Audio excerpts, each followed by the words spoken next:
The coffee had been cold for 20 minutes, but Maggie Pace couldn't let go of the cup. Her hands needed something to hold that wasn't her breaking life.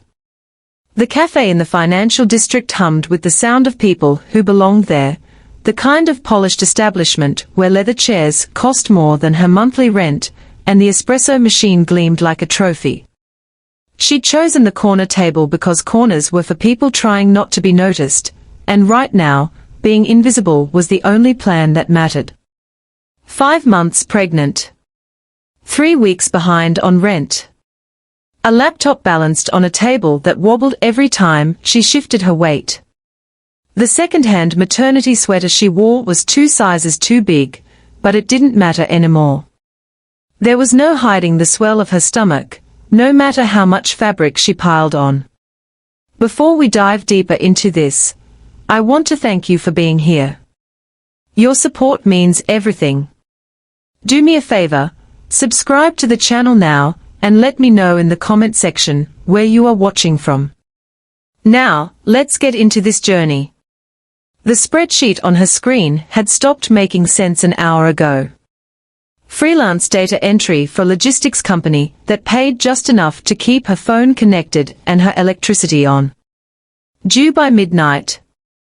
She was only a third of the way through. Her lower back throbbed with the kind of ache that had become constant, and the wooden chair might as well have been made of concrete. She'd stopped counting the missed calls from her landlord because every conversation was the same demand she couldn't meet. Damn! The voice sliced through the ambient noise like a knife through skin. She knew it instantly. Would have recognized it in a crowd of thousands, in her sleep, in her nightmares. She looked up slowly, her throat already closing. Douglas Rayner stood 5 feet away, his sandy hair perfectly styled, his green eyes traveling down her body with an expression that started as recognition and twisted into something that looked almost like amusement. He wore a grey suit that probably cost what she used to make in a month, the fabric tailored to emphasize shoulders he'd always been too proud of. The woman beside him was everything Maggie had been before her life collapsed, polished, thin, wearing a black dress that looked painted on. You got fat. It wasn't loud enough to stop conversations. That was the genius of it. Loud enough for Maggie to hear every syllable. Soft enough that he could deny intent if she reacted. 3 heads turned anyway.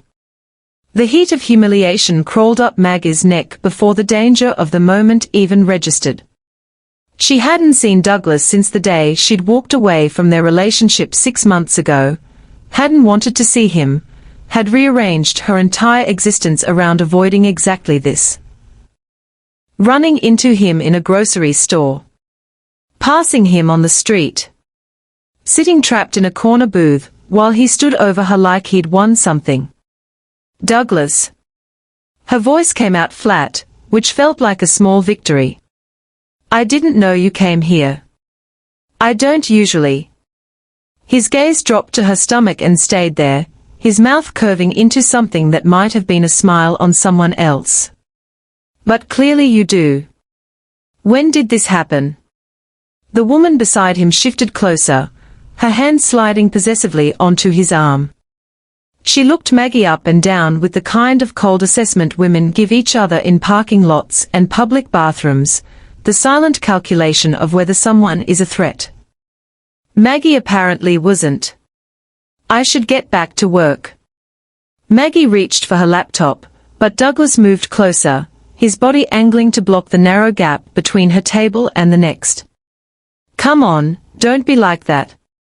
He glanced at his girlfriend, then back at Maggie, his expression shifting into something that looked like concern, but felt like a performance. I'm just surprised.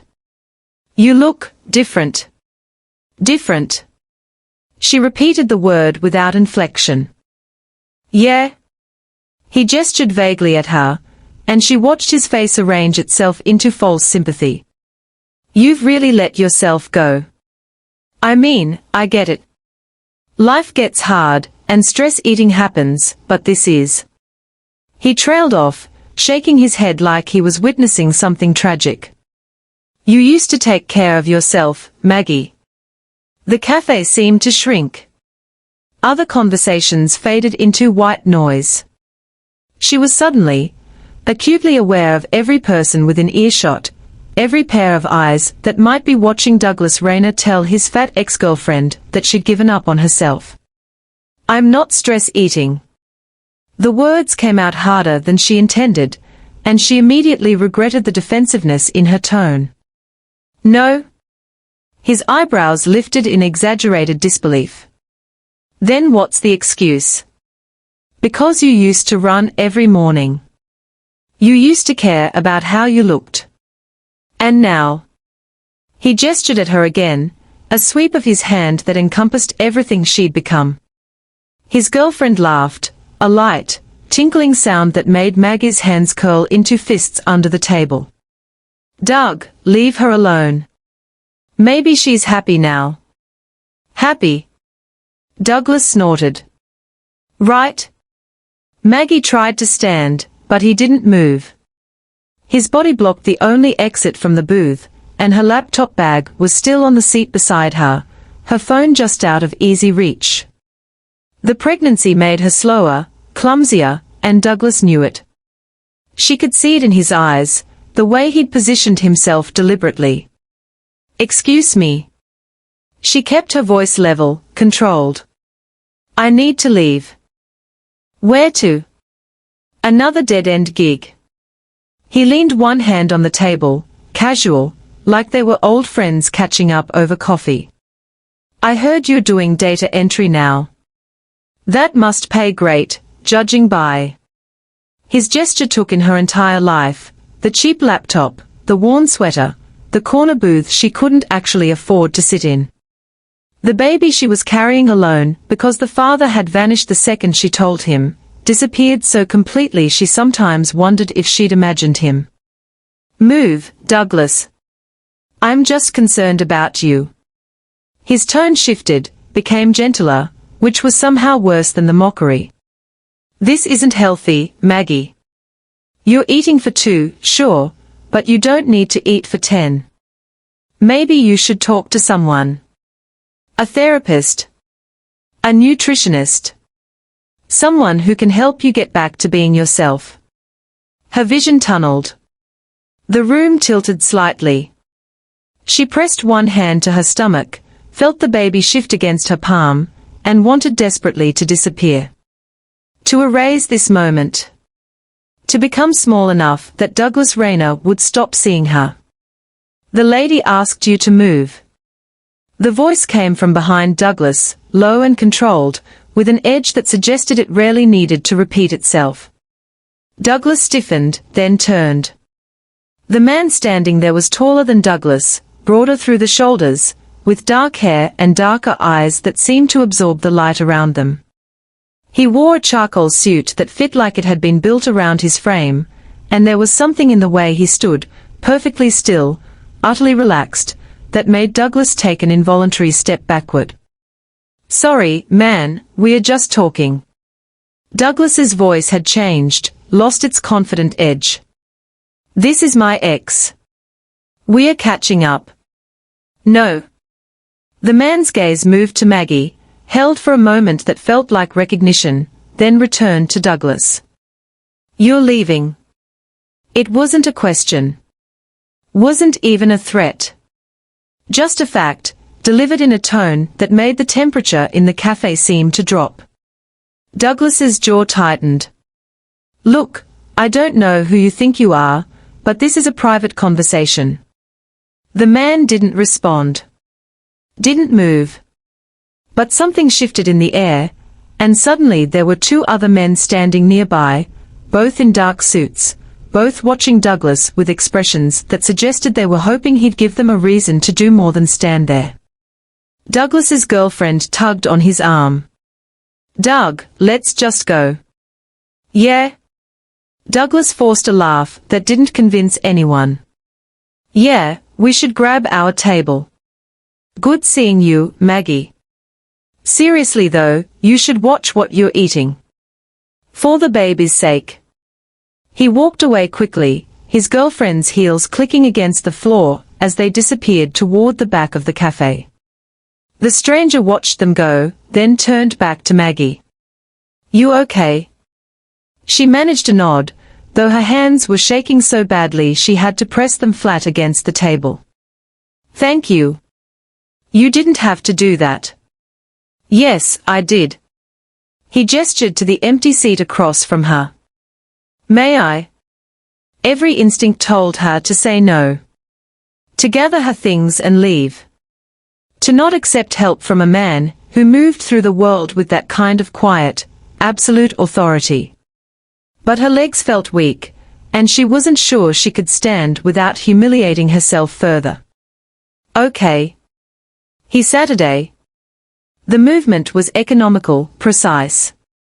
Up close, she could see the faint lines at the corners of his eyes, the shadow of stubble along his jaw, the way his dark eyes assessed her without judgment. He was older than Douglas, maybe late 30s, early 40s, and he carried himself with the kind of confidence that came from never needing to prove anything. "I'm Joseph." He didn't offer his hand. Seemed to understand instinctively that she wasn't ready for physical contact. "Maggie." "Maggie." He repeated her name like he was committing it to memory. "That man. Your ex?" "Yes." "He's a piece of shit." Despite everything, despite the humiliation still burning in her chest, despite the fear and confusion, Maggie felt something close to a laugh catch in her throat. "Yeah," she said quietly. "He really is." Joseph was saying something about the coffee when the door chimed. 3 men walked in wearing uniforms that changed the entire atmosphere of the cafe. Not loudly. Not dramatically. Just the way authority always did, by existing. The first officer was tall, mid-40s, with iron-grey hair cut military short and eyes that swept the room like he was cataloguing exits and threats simultaneously. His name tag read Giblin. He moved with the kind of detached efficiency that came from years of calls that all blurred together into the same procedural script. The second officer followed 2 steps behind, younger, Hispanic, his hand resting near his belt with practiced casualness. Hill, according to his badge. He scanned the cafe without expression, already committed to whatever his partner decided. The third officer lingered near the door. Rogers. Blonde, maybe 30, with pale eyes that found Maggie and stayed there a beat too long before moving on. Giblin approached the counter, spoke briefly to the barista, who pointed toward the back of the cafe. Toward where Douglas had disappeared with his girlfriend. Maggie's stomach dropped. "This is about him," she said quietly. Joseph's expression didn't change, but something shifted in the set of his shoulders. "Probably." Giblin turned, his gaze sweeping past Maggie's table, then returning. He altered his trajectory, walking toward them with the same measured pace. Hill followed. Rogers stayed near the door, but his attention was still on Maggie. Afternoon. Giblin stopped beside their table, his posture open but authoritative. "We got a call about a disturbance. Raised voices, possible harassment. Anyone here know anything about that?" Maggie opened her mouth, but Joseph spoke first. "There was a situation," Joseph said calmly. "It's been resolved." Giblin's eyes flicked to Joseph, assessed him briefly, then returned to Maggie. I'd like to hear from you directly. Were you involved in any kind of altercation?" "No." Maggie's voice came out steady. "My ex-boyfriend approached me. He made some comments. This gentleman asked him to leave. He left." "Comments?" Giblin pulled a small notepad from his pocket. "What kind of comments?" Heat crawled up Maggie's neck again. "Personal ones. About my appearance. Nothing illegal. Your ex-boyfriend." Giblin wrote something down. "He have a name?" "Douglas Rayner." Hill shifted slightly, exchanging a glance with Giblin that Maggie couldn't read. And you're sure there was no physical confrontation? No threats? I'm sure. Giblin nodded slowly, but his attention had shifted. Not to Joseph. To Maggie's table. Her worn laptop bag. The cheap coffee cup. The way her second-hand sweater couldn't quite hide her pregnancy. We've had some issues in this area recently. Theft, mostly. Would you mind if we took a quick look in your bag? Just routine. The question landed like a slap. My bag. Maggie's voice rose despite her effort to control it. Why would you need to search my bag? Just being thorough. Giblin's tone stayed neutral, professional. Like he was asking about the weather. It'll only take a minute. She's done nothing wrong, Joseph said quietly. Giblin's eyes cut to him.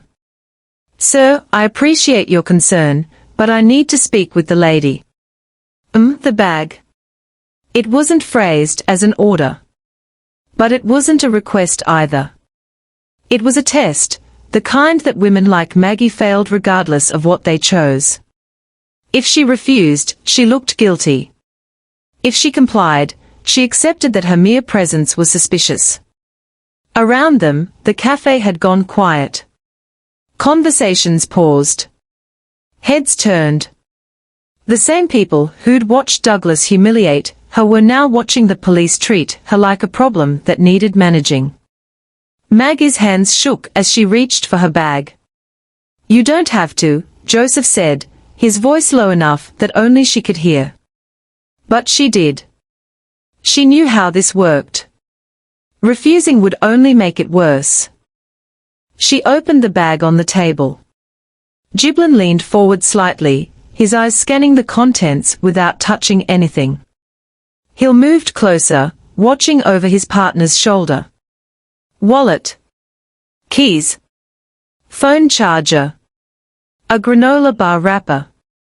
Prenatal vitamins in an orange prescription bottle that might, as well have been a neon sign announcing her condition. No apology came. No acknowledgement that they'd found nothing because there had been nothing to find. Giblin straightened. Thank you for your cooperation. He didn't close the bag. Just stepped back, leaving Maggie's personal items exposed on the table for everyone to see. Across the cafe, Douglas stood near the back exit, his girlfriend beside him. He was watching. Smiling.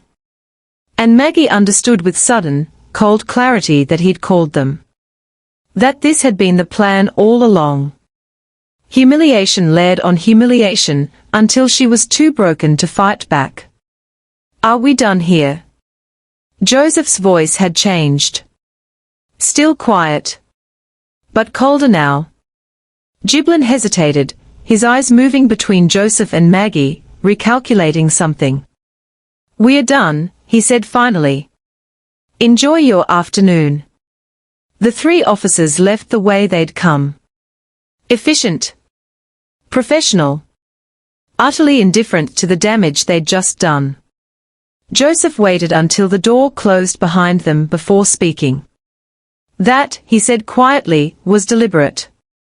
Maggie stared at her open bag, at the vitamins still visible on top, and felt something inside her crack. Not break. Crack.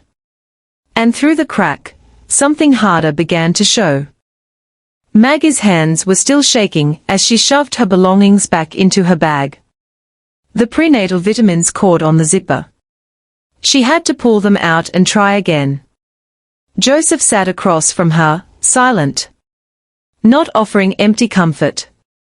Just present. Douglas was still watching from across the cafe, his smile widening as the officers lingered near the counter, filling out paperwork, or filing a report, or whatever it was they did after humiliating someone for no reason. He couldn't help himself. Maggie. Douglas's voice carried across the space between them, loud enough to be heard, but still maintaining that veneer of casual concern. You really should be more careful. Cops don't just search people for nothing, you know. Maybe if you looked a little more put together, they wouldn't have assumed. He didn't finish the sentence. He didn't need to. The implication hung in the air like smoke. That she looked like someone who deserved to be searched. Someone suspicious. Someone who belonged in a category that made searching her bag reasonable. Maggie felt the crack inside her widen. Ignore him, Joseph said quietly. But she couldn't. Because Douglas had won. He'd orchestrated this entire scene, the mockery, the call to police, the public search, and he'd walked away clean while she sat here with her life exposed on a table, her dignity scattered like the contents of her bag had been. Douglas took a step closer, emboldened by the silence. I'm just saying, for the baby's sake, maybe you should. That's enough. The voice didn't come from Joseph. It came from behind Maggie, deeper into the cafe, and it carried a weight that made every conversation in the room stop mid-sentence. Maggie turned. A man stood near the back wall, beside a table she'd barely registered when she'd first arrived. She had a vague memory of noticing him, dark suit, dark hair, sitting alone with a newspaper and an untouched espresso, but had dismissed him as just another piece of the cafe's expensive backdrop. Now he was standing.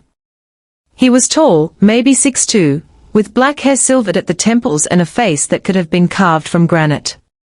His suit was darker than Joseph's, tailored so precisely it looked like a uniform. But it was the way he stood, absolutely still, hands relaxed at his sides, that made the temperature in the room seem to drop 5 degrees. He didn't walk toward them. Didn't need to. You've said enough, the man continued, his voice low and controlled, with an accent that suggested Italian roots tempered by years in America.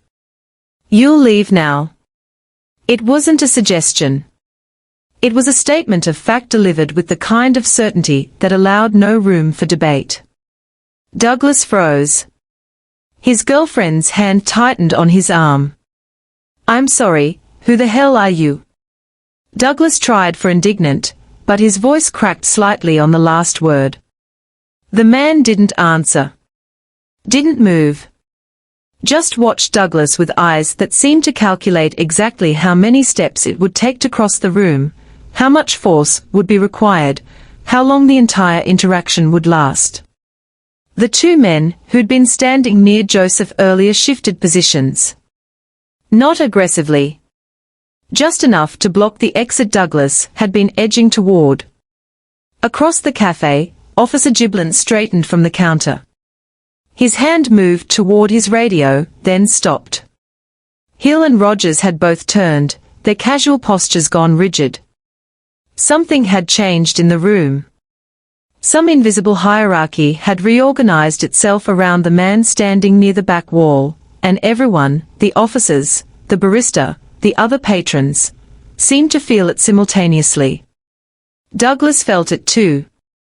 Maggie watched the realization move across his face like a shadow.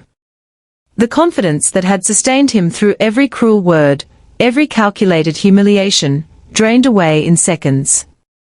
I was just, Douglas started. You were just leaving, the man said. Not louder. Just more final. Douglas's girlfriend pulled harder on his arm. Doug, we need to go. Now? For once, Douglas listened. He backed toward the door, his movements jerky, uncertain. His eyes darted between the man, Joseph, and the two suited figures blocking his path, trying to understand what he'd stumbled into. Giblin took a step forward. Sir, is there a problem here? The man's gaze shifted to the officer. Just shifted. Didn't sharpen, didn't harden. Just moved. Giblin stopped walking. No problem, the man said evenly. The situation is resolved. It should have been a nothing statement. Civilians didn't resolve situations for police officers. They didn't dismiss authority with 2 sentences and expect compliance. But Giblin nodded. Once. Then gestured to Hill and Rogers. Let's wrap this up, Giblin said, his voice quieter than before. Douglas didn't wait for permission. He pushed through the door, his girlfriend stumbling after him in her heels, and disappeared onto the street. The room exhaled. The man remained standing for another moment, his eyes moving briefly to Maggie. Not assessing. Not judging. Just acknowledging. Then he sat back down, picked up his newspaper, and became invisible again. Joseph leaned back in his chair, the faintest suggestion of a smile touching his mouth. That, he said quietly, is why you're going to be fine. Maggie stared at the door where Douglas had fled, her heart hammering against her ribs. Who was that? She whispered. Joseph's smile widened slightly. Someone who doesn't intervene unless he needs to. And he needed to. He decided to. Joseph's eyes moved to hers, serious now. Which means you matter more than you think. The cafe slowly returned to its normal rhythm, conversations resuming in careful waves, but Maggie couldn't shake the feeling that something fundamental had shifted. The air itself felt different, charged with an awareness that hadn't existed 10 minutes ago. Joseph was watching her with an expression she couldn't quite read. Not pity. Not concern exactly. Something closer to calculation, but without coldness. You should know, he said quietly, that man doesn't do things halfway. What does that mean? Before Joseph could answer, Giblin appeared at their table. His entire demeanor had changed. The detached authority was gone, replaced by something that looked uncomfortably like deference. He reached for Maggie's bag, the one he'd made her open, the one he'd left splayed across the table like evidence. He closed it carefully, almost gently, and set it beside her laptop. I apologize for the inconvenience. We received what appears to have been a false complaint. You're free to go, of course. You were always free to go. The clarification came too late to mean anything. Maggie stared at him. That's it. That's it. Giblin's eyes flicked briefly toward the back of the cafe, where the man in the dark suit sat reading his newspaper like none of this had happened. Enjoy your afternoon. He walked away quickly. Hill and Rogers were already at the door, their radios crackling with static and voices Maggie couldn't make out. She turned to Joseph. What just happened? You were treated the way you should have been treated from the beginning, Joseph said. With respect. That's not an answer. No, he agreed. It's not. The man from the back of the cafe stood again. This time he walked toward them, his movements unhurried, precise. Up close, Maggie could see the fine lines around his eyes, the grey threading through his dark hair, the way his suit probably cost more than her car had. He stopped beside their table and looked at Maggie directly. Miss Pace, he said, his voice the same low, controlled instrument it had been before. My name is Joseph Rinaldi. I apologize for the disturbance today. It won't happen again. Maggie blinked. Looked between the two men. Wait. Joseph. The man at the table, the one who'd been sitting with her, who'd asked Douglas to leave, who'd told her she'd be fine, smiled slightly. I'm Marco, he said. I work for Mr. Rinaldi. Maggie's mind reeled. She'd been sitting with an employee. The actual power had been watching from across the room the entire time. Joseph Rinaldi pulled out the chair Marco vacated and sat down. The movement was economical, controlled, like everything else about him. You're pregnant, he said. Not a question. 5 months. The answer came automatically, though every instinct told her to be careful. To not give this man any information he could use. The father. Gone? The word tasted bitter. Signed away his rights and disappeared. Joseph nodded slowly, like this confirmed something he'd already suspected. And your ex-boyfriend? Douglas Rayner. How long were you together? 2 years. We broke up 6 months ago. He knows about the pregnancy.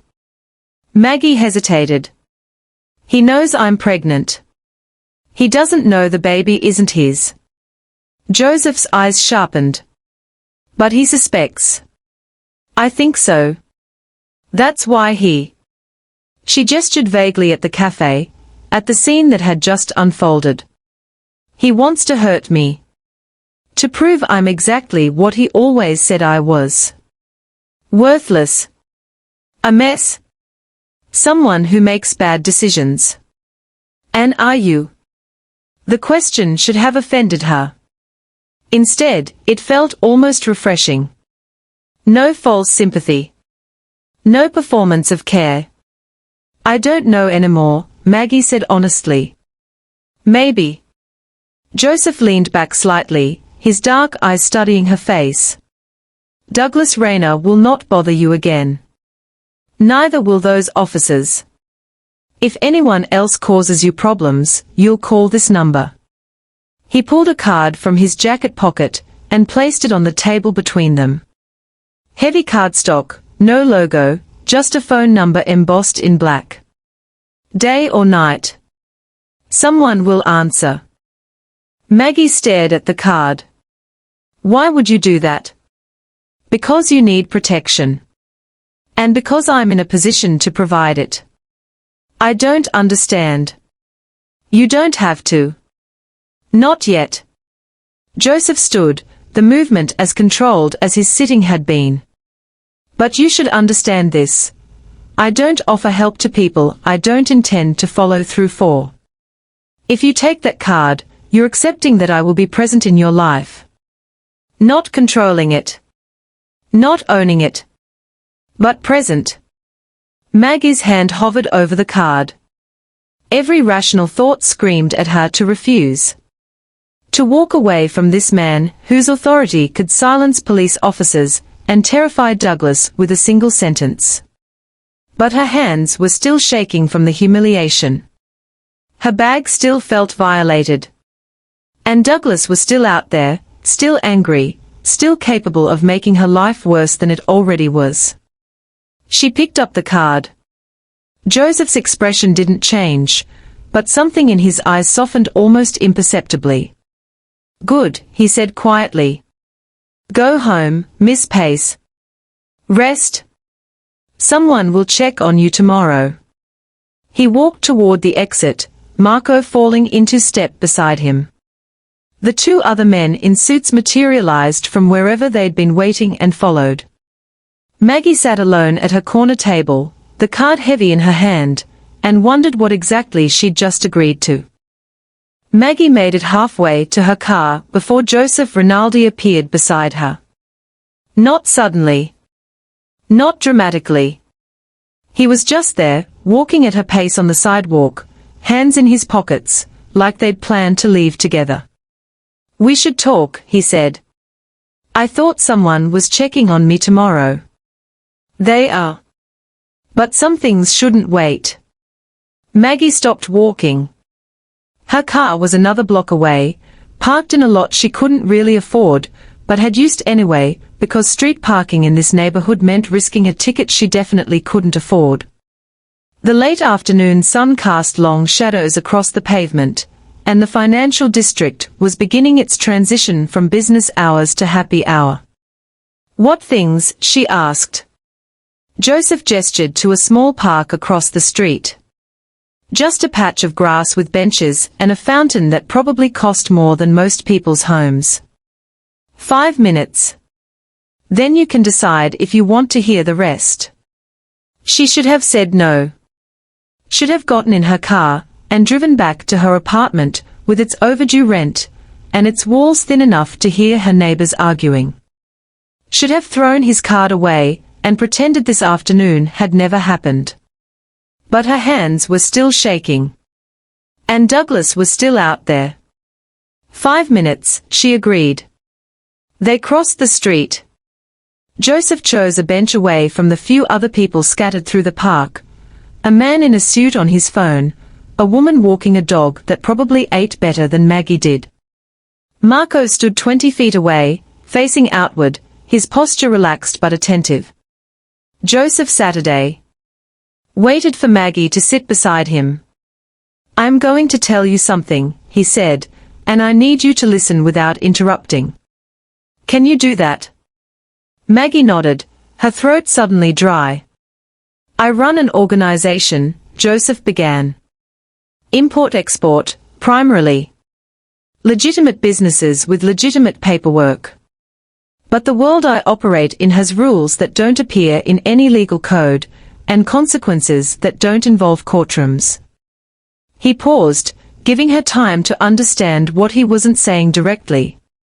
"5 months ago, you were involved with someone. Briefly. He told you his name was Michael Torres." Maggie's breath caught. "How do you? You're carrying his child." The world tilted. Maggie gripped the edge of the bench, her vision narrowing. "I don't understand. Michael Torres doesn't exist.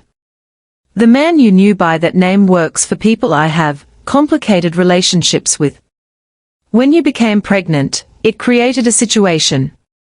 One that puts you in danger you don't even know exists yet." "What kind of danger?" "The kind where Douglas Rayner humiliating you in a cafe is the least of your problems." Joseph's voice remained calm, factual. "The kind where people might decide that leverage over the father means leverage over the mother and child." Maggie felt bile rise in her throat. "You're saying someone might come after my baby." "I'm saying someone might try. Which is why I'm here." Joseph turned to face her directly. "This isn't charity, Miss Pace. I'm not rescuing you out of the goodness of my heart. You're carrying a child that matters to people who matter to me.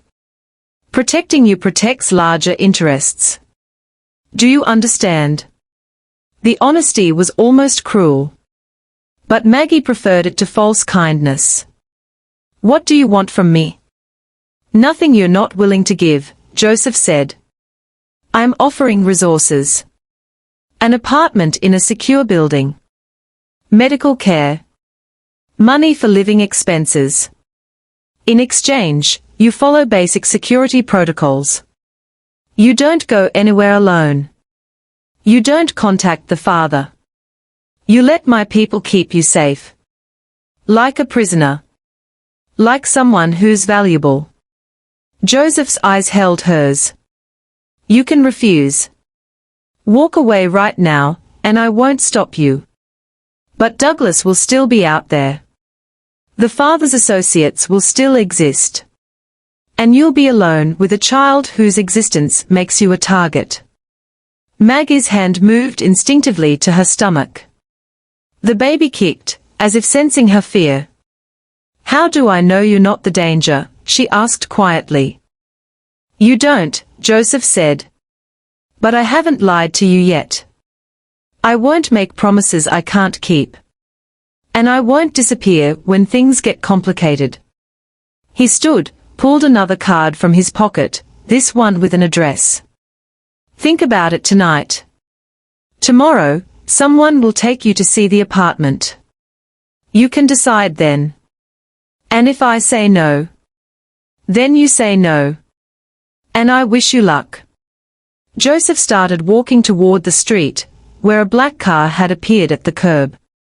He paused, looked back. "But Maggie. Luck runs out. Protection doesn't." He got in the car. Marco followed. They drove away, leaving Maggie alone on a bench in a park she didn't belong in, holding 2 cards that might save her life, or destroy what was left of it. Across town, Douglas Rayner sat in his apartment, his phone pressed to his ear, telling a lawyer about his pregnant ex-girlfriend, who was clearly unstable and possibly dangerous. The retaliation had already begun. Maggie just didn't know it yet. The papers arrived 3 days later. Maggie was in the new apartment, sleek, secure, with floor-to-ceiling windows overlooking the city and a doorman who nodded at her like she belonged there, when the courier knocked. She'd moved in yesterday, still uncertain, still waiting for the trap to spring shut. The envelope was thick, official. Her name typed across the front in cold, impersonal letters. Inside, a petition for emergency custody evaluation. Douglas Rayner versus Margaret Pace, citing concerns about mental instability, substance abuse, and fitness to parent. Attached were affidavits from people she'd never met, claiming they'd witnessed erratic behavior. A hearing date set for 2 weeks out. Her hands went numb. Douglas had signed the documents himself, his signature a flourish of false concern. The lawyer's letterhead was from one of those firms that advertised on bus benches and late-night television. Maggie's phone rang. Unknown number. Miss Pace. A woman's voice, professionally pleasant. This is Jennifer calling from Douglas Rayner's attorney's office. We wanted to confirm you received the custody filing. We are hoping to resolve this amicably, of course, but Mr. Rayner is deeply concerned about the welfare of his child. It's not his child. A pause. The filing indicates you were in a relationship during the period of conception. Mr. Rayner has rights as a potential father, and given your current circumstances. What circumstances? Another pause, longer this time. Your housing instability. Your lack of employment. Your recent associations. Mr. Rayner simply wants what's best for the baby. If you're willing to undergo evaluation and agree to supervised visitation arrangements. Maggie hung up. Her apartment, the old one, the one she'd left behind, had been Douglas's backup plan. He must have been watching. Must have seen her leave with nothing but 2 suitcases and a man in a suit carrying her laptop. Must have decided that whatever was happening was something he could weaponize. The phone rang again. Different number. Then again. Text messages followed. Emails. A voicemail from a social worker's office requesting an interview. Another from the family court asking her to confirm receipt of documents. Douglas wasn't trying to win. He was trying to drown her. Maggie sat on the leather couch in her new living room, furniture she hadn't chosen, in an apartment she hadn't earned, and felt the walls closing in despite the open space. Her phone rang a 6th time. She answered without checking the number. What? Miss Pace. Not Jennifer. Not another bureaucrat. Marco's voice, calm and steady. We are aware of the situation. Don't respond to any calls or messages. Someone's handling it. Handling it how? Quietly. The line went dead. The calls stopped by noon the next day. Maggie checked her email obsessively, waiting for more legal threats, more accusations. Nothing came. By evening, her phone rang again. A different lawyer this time, older, with a voice that carried the weight of actual courtrooms rather than bus bench advertisements. Ms. Pace, my name is Richard Castellano. I've been retained on your behalf regarding the Rayner matter. I wanted to inform you that the petition has been withdrawn. Mr. Rayner's attorney filed a notice of dismissal this morning, citing procedural errors and insufficient evidence. Maggie's voice barely worked. Withdrawn. Completely. There will be no hearing. No evaluation. The case is closed. A pause. Additionally, Mr. Rayner has agreed to a permanent no-contact arrangement. Any future communication will constitute harassment, and will be addressed accordingly. How did this happen? Sometimes, Castellano said carefully, people realize they've made strategic errors. I'll send you copies of all relevant documents. If Mr. Rayner attempts contact, call me immediately. He hung up before she could ask more questions. Maggie sat motionless, the phone still pressed to her ear, listening to dead air. Strategic errors. She thought about Douglas's lawyer, cheap, opportunistic, the kind who took cases on commission. She thought about how quickly the calls had stopped. How completely the threat had evaporated. Joseph hadn't visited. Hadn't called. Hadn't made any grand pronouncements about solving her problems. But somewhere, in an office she'd never see, someone had made a phone call. Or applied pressure. Or simply suggested that pursuing Maggie Pace further would be inadvisable for reasons that didn't need to be specified. And Douglas, who'd enjoyed humiliating her publicly, who'd orchestrated her search by police, who'd tried to use the legal system to terrorize her, had folded immediately. That night, Maggie stood at her new windows, looking out at the city lights, and understood something fundamental. Joseph Rinaldi's power wasn't loud. It didn't announce itself. It simply existed, invisible and absolute, restructuring reality around the people he chose to protect. She picked up her phone and called the number on his card. He answered on the second ring. Miss Pace. Thank you, she said quietly. You don't need to thank me. You just need to understand what you've accepted. I think I'm starting to.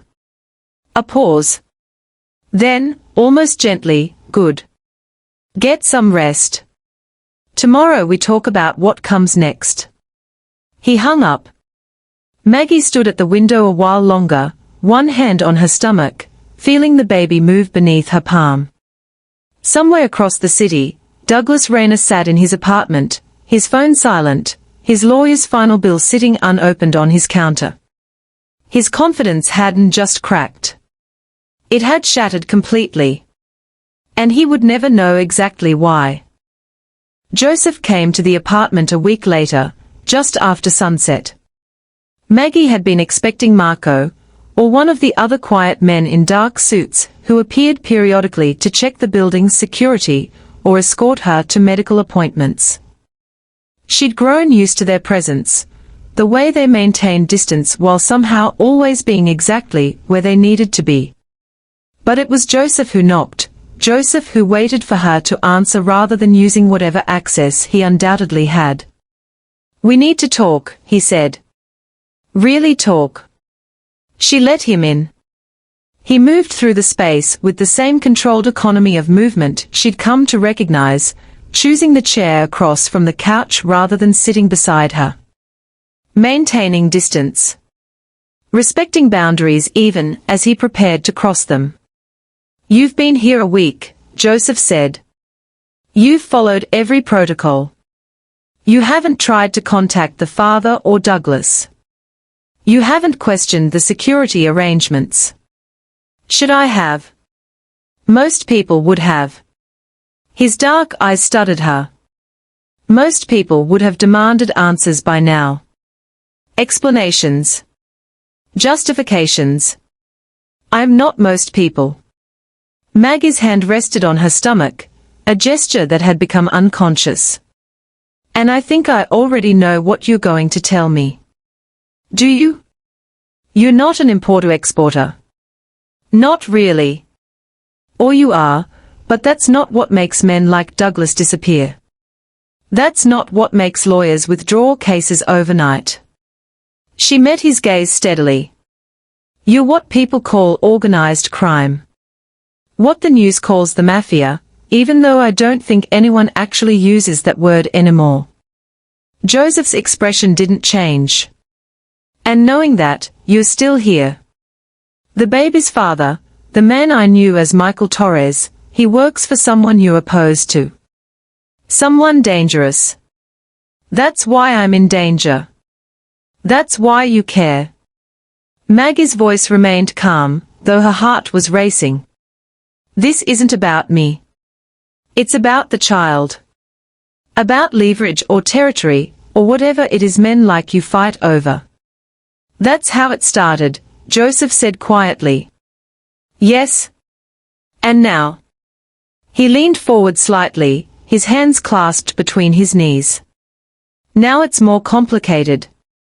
You could have run. Could have refused the apartment, the protection, all of it. You could have made this difficult. Instead, you've been pragmatic. Smart. You've put the child's safety above your pride. I don't have the luxury of pride. No, Joseph agreed. But you have dignity. And you haven't asked me to pretend this is something it's not. You haven't demanded romance or rescue, or any of the illusions people usually need. He paused. That matters. Maggie felt something shift in the room. Not danger. Something else. Something that felt almost like recognition. I need you to understand what staying means, Joseph continued. Not just for the next few months. For after the baby's born. 4 years. His voice dropped, became almost gentle. This world doesn't let people leave easily. Once you're in, once you're protected, you become part of something larger than yourself. Your child will grow up knowing what I am. Who I am. There will be men in suits at birthday parties. Security protocols at school pickups. A life that looks normal from the outside but never quite is. And if I want to leave, then you leave. I won't stop you. But the danger doesn't disappear just because you do. The father's people will still exist. Other threats will still emerge. You'll be choosing to face them alone rather than protected. Maggie looked around the apartment, the clean lines, the expensive furniture, the windows that showed a city she'd never really belonged to. She thought about her old life, the cold coffee, the overdue rent, the humiliation in a cafe that had been just one of many humiliations she'd endured alone. What are you offering? She asked quietly. Really? Joseph met her eyes. Presence. Not ownership. Not control. But I won't disappear when things get hard. I won't sign away my responsibility. I won't leave you to figure this out alone. His voice carried a weight that felt like a vow. I will be here. For the child. For you. That's the promise. It wasn't romantic. Wasn't even particularly warm. But it was honest. And for a woman who'd spent years with men who'd promised everything and delivered nothing, honesty felt like oxygen. Okay, Maggie said. Okay. I'm staying. Not because I'm trapped. Not because I don't have options. She placed both hands on her stomach, feeling the baby kick. I'm staying because my child deserves to be safe. And because I'm tired of being alone. Joseph stood slowly. Crossed the space between them. Extended his hand. Maggie took it. His grip was firm, warm, steadying. Then we do this right, he said. Full truth. No illusions.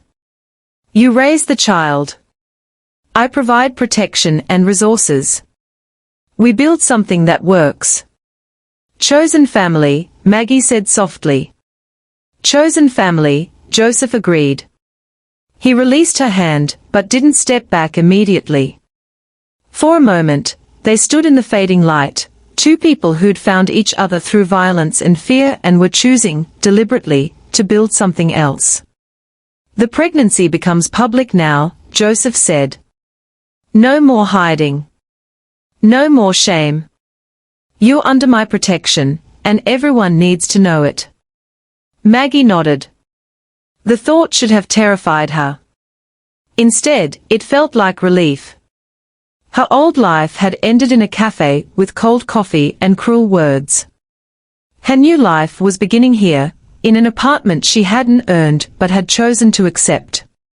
And for the first time in 5 months, Maggie Pace wasn't afraid. The contractions started at 3 in the morning, sharp and insistent, pulling Maggie from the half-sleep that had been her constant companion for the past 2 weeks. She reached for her phone. Marco answered before the second ring. "It's time," she said. "We are moving." Within 15 minutes, the apartment building transformed. 2 cars appeared at the entrance. Men in dark suits materialized in the hallway, their presence both reassuring and surreal. Marco appeared at her door with a calm efficiency that suggested he'd done this before, though she suspected it had never been quite like this. "Mr. Rinaldi is meeting us at the hospital," he said, carrying her overnight bag. "Everything's arranged." The hospital was private, exclusive, the kind of place where privacy was a service you purchased along with medical care. Maggie was moved through a side entrance, past the regular admissions, into a suite that looked more like a luxury hotel than a delivery room. Joseph arrived 20 minutes later, still in a suit despite the hour, his presence shifting the energy in the hallway outside her room. She could hear him speaking quietly with someone, a doctor, maybe, or hospital administration, his voice carrying that same controlled authority that had silenced Douglas Rayner in a café 4 months ago. He knocked before entering. "How are you feeling?" he asked. "Like I'm about to push a human being out of my body," Maggie said, then gasped as another contraction hit. Joseph moved to the chair beside her bed. Not hovering. Not performing concern. Just present, the way he'd promised to be. "Do you want me here?" he asked. "I can wait outside." Maggie gripped the bed rail as the contraction peaked. When she could breathe again, she looked at him, this man who'd entered her life through violence and stayed through choice, who'd promised presence without possession, who'd kept every word he'd given. "Stay," she said. So he stayed. Labor was brutal and endless and somehow faster than she expected. Hours collapsed into moments of searing pain punctuated by brief respites, where Joseph's steady presence became the only fixed point in a world that had narrowed to her body and its singular purpose. He didn't tell her to breathe. Didn't offer platitudes. Just stayed in the chair, occasionally standing when nurses needed space, returning immediately when they didn't. At 7:43 in the morning, as sunlight streamed through windows overlooking a city that had no idea what was happening in this private suite, Maggie gave one final, wrenching push. And her daughter was born. The sound the baby made, that first furious cry, hit Maggie like a physical force. The doctor placed the child on her chest, warm and impossibly small and absolutely real, and Maggie felt something inside her that had been clenched tight for 9 months finally release. "She's perfect," the nurse said, beaming. Maggie couldn't speak. Could only stare at the tiny face, the closed eyes, the miniature fingers that gripped her thumb with surprising strength. Joseph stood slowly, moved closer. He looked at the baby with an expression Maggie had never seen on his face before, something softer, almost vulnerable. "What's her name?" he asked quietly. Maggie hadn't been certain until this moment.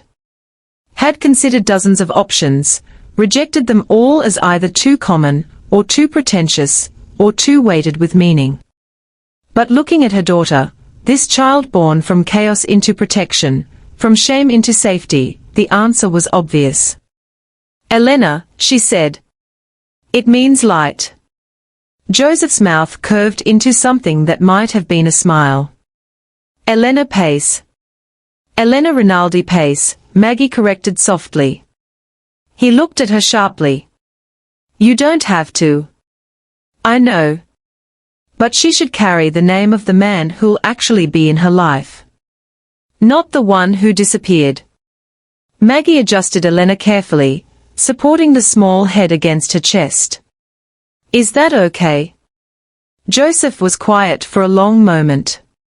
Then he reached out, gently touched Elena's tiny hand with one finger. "It's more than okay," he said, his voice rough. "It's an honor." Over the next hours, as Maggie slept and woke and learned to nurse, as Elena's small sounds became familiar rather than startling, Joseph remained. Not in the room constantly, he understood boundaries, but always nearby. Always reachable. When Maggie woke from a nap, he was seated in the chair by the window, speaking quietly on his phone. He ended the call when he noticed her eyes open. "Everything secure?" she asked. "Everything secure," he confirmed. "Douglas Rayner doesn't know you gave birth. The father's people don't know. The only people who matter are right here in this room." Maggie looked at Elena, sleeping peacefully in the hospital bassinet, and felt the weight of her old life, the humiliation, the fear, the desperate invisibility, fall away completely. She wasn't the woman who'd hunched over cold coffee in a corner booth anymore. She was Elena's mother. She was protected. She was chosen. And when Joseph stood to leave for the night, promising to return in the morning, Maggie stopped him.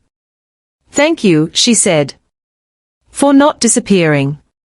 Joseph looked at Elena, then at Maggie, and something in his expression made it clear this was no longer just about protection, or territory, or complicated organizational interests. "I never will," he said simply. And Maggie believed him. 6 months after Elena's birth, Douglas Rayner tried one last time. The message came through social media, a platform Maggie rarely checked anymore, a digital space that belonged to her old life. He'd found her profile, dormant since before the pregnancy, and sent a carefully worded note. "Maggie, I heard you had the baby. Congratulations. I know things ended badly between us, but I've been thinking a lot about what happened. I was hurt and I lashed out. I'm sorry. If you ever want to talk, I'm here. The offer for co-parenting support still stands. Doug?" The tone was measured, reasonable. Almost sincere. The kind of message designed to seem magnanimous, while subtly reasserting access. Maggie read it twice, sitting in the living room of the apartment that had become home. Elena was napping in the nursery, her breathing steady through the baby monitor. Sunlight streamed through windows that overlooked a city Maggie had learned to navigate with confidence rather than fear. She showed the message to Joseph that evening. He read it once, his expression unchanging, then handed the phone back. "Do you want to respond?" he asked. "No," Maggie said. "But I want to make sure he can't do this again." Joseph made a phone call. Brief, quiet, entirely unremarkable. Within an hour, Douglas's social media accounts were deactivated. Not hacked. Not destroyed. Simply made inaccessible through means Maggie didn't need to understand. Douglas Rayner tried to recreate them. Failed. Tried to reach Maggie through other platforms. Found himself blocked by systems that shouldn't have been able to coordinate, but somehow did. He called his lawyer, the expensive one he'd hired after the cheap one had mysteriously withdrawn from his case. The lawyer suggested, very carefully, that perhaps Mr. Rayner should consider moving on with his life. Douglas tried to insist. The lawyer stopped returning his calls. Within 2 weeks, Douglas Rayner's attempt at contact became a memory. Within a month, it became irrelevant. He wasn't arrested. Wasn't threatened. Wasn't punished in any visible way. He simply stopped mattering. Officer Kenneth Giblin was transferred to a different precinct that fall. Administrative reassignment, nothing unusual. Vincent Hill followed 6 months later. Justin V. Rogers left the force entirely, took a job in private security somewhere in the Midwest. None of them ever knew why their careers had quietly redirected. None of them connected their brief encounter in an upscale café with the subtle professional obstacles that had encouraged them elsewhere. They became footnotes. Then they became nothing. Maggie's life found a rhythm that felt almost normal, though normal had been redefined entirely. She enrolled in online courses, business administration, something practical that might lead somewhere. Joseph had offered to pay, and she'd accepted without the shame that would have paralyzed her a year ago. The apartment remained hers, though she'd learned it was owned by a shell company 3 layers removed from Joseph's name. Security stayed constant, but invisible, men in suits who'd become familiar faces, who nodded at her in the lobby and made her feel protected rather than imprisoned. Elena grew. Smiled. Laughed. Reached for toys with increasing coordination. Her birth certificate listed Joseph Rinaldi as guardian, a legal designation that had been arranged through channels Maggie didn't question. Joseph visited 3 times a week, sometimes more. Always calling first. Always respecting boundaries. He brought practical gifts, diapers, formula, books about child development. Never flowers or jewelry or anything that suggested he was trying to be something other than what he'd promised to be. On Elena's first birthday, he arrived with a cake from an Italian bakery and a stuffed animal that was probably too expensive, but made Elena giggle with delight. Maggie watched him sitting on the floor, letting Elena grab his fingers, speaking to her in Italian mixed with English, and realized something had shifted without her noticing. This wasn't protection anymore. Not just security, or obligation, or complicated organizational interests. This was family. Chosen deliberately. Built consciously. Thank you, she said quietly while Elena destroyed a piece of cake with enthusiastic hands. Joseph looked up. For what? For staying. For being exactly what you said you'd be. Nothing more. Nothing less. His expression softened in that way it only did around Elena. I told you I wouldn't disappear. I know. I just didn't believe people like you existed. People like me. People who keep their promises. Joseph stood, crossed to where Maggie sat, and placed one hand briefly on her shoulder. Not possessive. Not romantic. Just present. You kept yours too, he said. You chose this. You could have run a dozen times. You stayed. That takes strength. Elena made a happy sound, smearing frosting across her high chair tray. Maggie watched her daughter, safe, loved, growing in a world that had been restructured around her protection, and felt something she hadn't experienced in years. Peace. Not the absence of danger. Real peace. The kind that came from knowing she wasn't alone.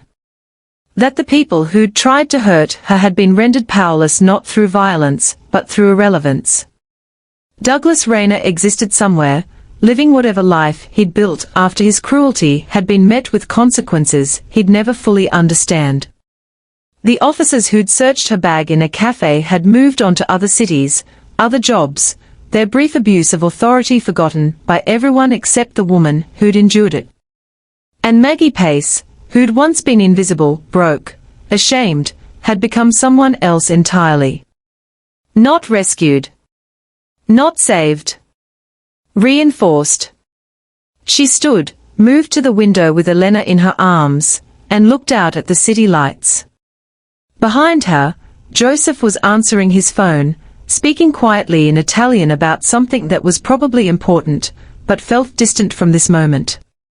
Elena reached for Maggie's face with frosting-covered hands. Maggie laughed, kissed her daughter's forehead, and understood with perfect clarity that humiliation had never been weakness. Surviving it had been strength. And she had survived. The rest was just living. Want more stories about women who refuse to stay broken? Subscribe now so you never miss an update. Comment with your favorite moment. Share if this story hit different. Because the best revenge isn't violence. It's becoming irrelevant to the people who tried to destroy you.